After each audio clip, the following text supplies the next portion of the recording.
Hello everyone, welcome to back my channel. I hope everyone is having a wonderful day. Before starting the video, please go ahead and hit the subscribe button. In the dark, on a bridge over water, Sharon balls up her gloves, throws them in the hatchback of her vehicle, which is open.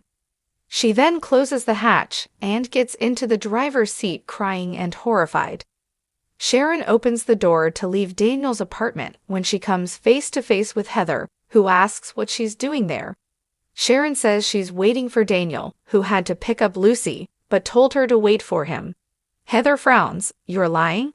Sharon insists she's telling the truth. Heather tells her to stop it. Daniel had dinner with Phyllis and Summer tonight, and is at the club having ice cream with Lucy right now. He definitely did not tell her to wait. She suggests Sharon tell her the truth. "Did you break in?" Sharon says no and makes a move to get going. Heather won't let her leave and asks what she's looking for in her apartment. "What do you want?"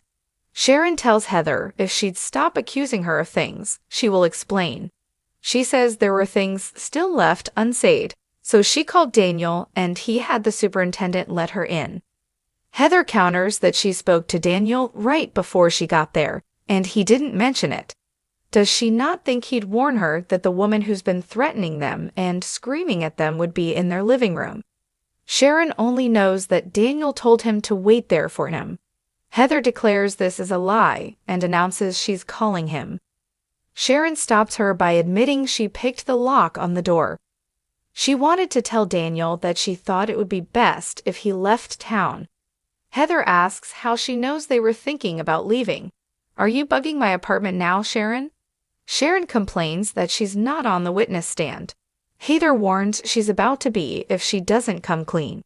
Sharon begins to wail about Daniel killing her baby girl. Heather reminds her that Cassie was driving the car.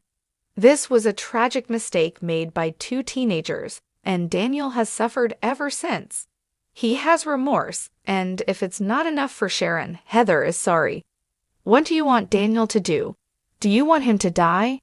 Would that settle the score for you, because it wouldn't bring Cassie back?" Sharon hollers that seeing Daniel tears her apart. "He's everywhere I look." Heather asks, "So your solution was to break into his apartment and tell him that?" Sharon says yes.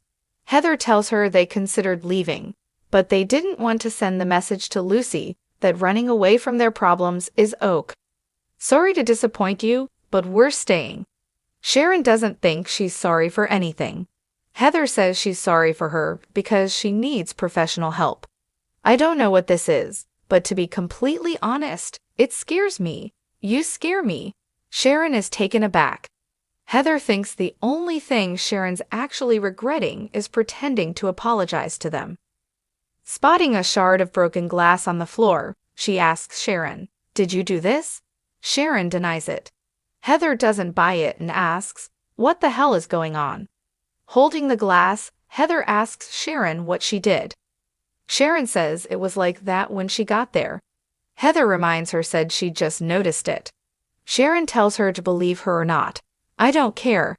She tries to leave again, and Heather gets between her and the door.